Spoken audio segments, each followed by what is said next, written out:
Hello there everybody, this is Tony, also known as TTBurger88, and welcome back to another episode of TTBurger Game Reviews. Today, I want to talk to you about racing games. Racing games need no introduction. They have been around since the days of the Atari 2600 and in the arcades. The PlayStation had quite a few memorable racing games, such as Ridge Racer, Gran Turismo, Roll Cage, and more. Today, I'm going to be reviewing a racing game that combines both car combat and racing all in one, and the result is enjoyable.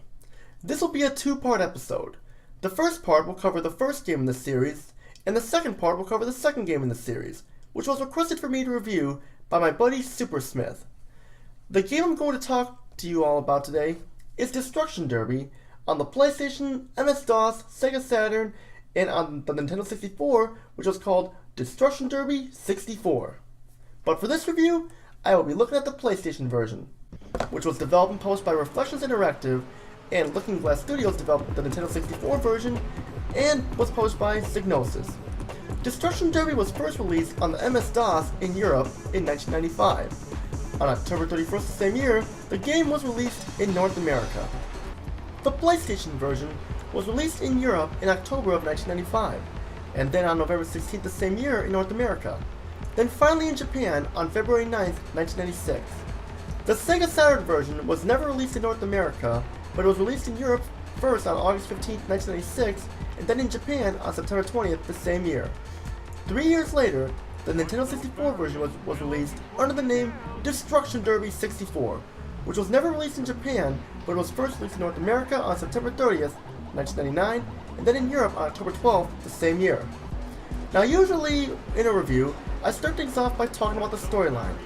However, since this game has no storyline, I will start things off with the graphics. Now the graphics in Destruction Derby aren't the best looking, but they still look great for a game that came out in 1995-1996.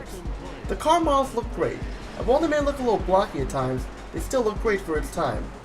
The backgrounds also look great with nice lighting effects. No matter if you're playing a daytime or nighttime race, the backgrounds look great no matter what. Other graphic effects, like steam coming out of your car and such, also look great for its time, and also the frame rate runs very smoothly throughout the entire game. So while the graphics aren't the best looking, they still get the job done for a game released around 1995-1996. I give the graphics a 9 out of 10. Sound-wise, there really isn't much to talk about except for the music and such. The music consists of techno tracks that sound excellent and set the tone and mood for the game.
In my opinion, the music fits perfectly.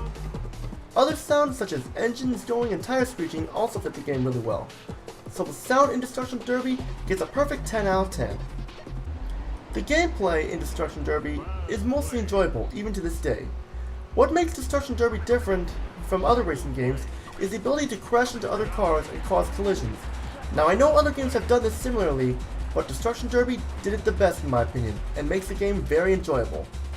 The controls for the most part work well. Although there are times where the controls can feel very loose, they still work really well.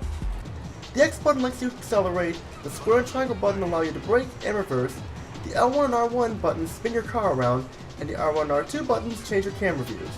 You have 3 cars to choose from, which are the Rookie Car, Amateur Car, and Pro Car. And since I'm not very good at this game, I will be using the Rookie Car because in my opinion it handles the best. You have 4 modes to choose from in Destruction Derby. You have Wreck and Racing, which mainly consists of crossing the finish line to win the race and crash into other cars. You earn points by mainly crashing into other cars and by finishing the race, and it will affect your placing in the race at the end. You have Stock Car Racing, which is basically an all-racing mode where you earn no points for crashes and such, and you can repair your car in this mode by going to the pit stop, but most of the time it's not really necessary. You have Destruction Derby, which is a demolition derby where you smash up other cars to earn points and most importantly stay alive as long as you can. And finally, you have Time Trial, which needs no explanation.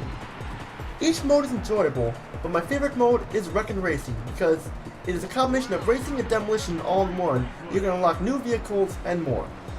So all in all, the gameplay for Destruction Derby is excellent, and despite a few hiccups with the controls and such, the gameplay is enjoyable. I give it a 9 out of 10. So in conclusion, Destruction Derby is definitely a must-buy racing game, and if you can find a copy of this game, I recommend you check it out, because you will not know what you are missing. I give Destruction Derby here a 9 out of 10. Stay tuned for part 2, where I will cover Destruction Derby 2. This is Tony, also known as TTBurger 88. Peace out, and have a great day, and see you all in part 2.